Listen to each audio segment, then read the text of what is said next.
ಬಂದ್ಬಿಟ್ನಲ್ಲ. ಇಷ್ಟದ ಅಹಂಕಾರದಿಂದ ಮೆರೆಯುತ್ತಿರುವ ನನಗೆ ಆ ದೇವರು ಸರಿಯಾದ ಶಿಕ್ಷೆಯನ್ನೇ ಕೊಟ್ಬಿಟ್ಟ. ನನ್ನ ಮಾಡುತ್ತಿರುವ ಅನ್ಯಾಯದ ಮೇಲೆ ಈ ಭೂಮಿ ಮೇಲೆ ನಾನು ಹೇಗಂತ ಬದುಕಲಿ? ಇಲ್ಲ, ನಾನು ಬದುಕಬಾರ್ದು, ನಾನು ಸಾಯಲೇಬೇಕು. ಯಾಕಂದ್ರೆ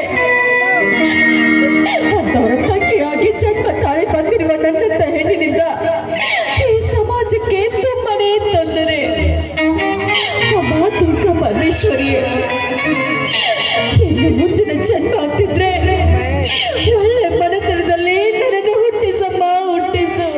ಆದ್ರೆ ಇದೊಂದು ಜನ್ಮ ನನ್ನ ಜೀವನಕ್ಕೆ ಸಾಕು ತಾಯಿ, ಸಾಕು.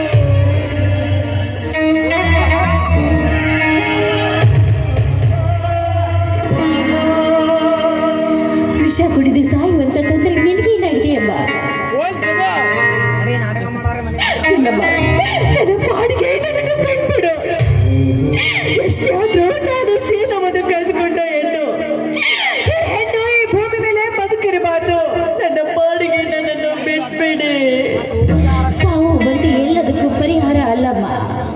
ನೋಡಿ, ಬದುಕಿ ಬಾಳಿ ಸತಿಯಾಗಿ ನೀನು ಬದುಕಿ ಬಾಳಿದ್ದೆ ಆದ್ರೆ ನೀನು ಮಾಡಿದ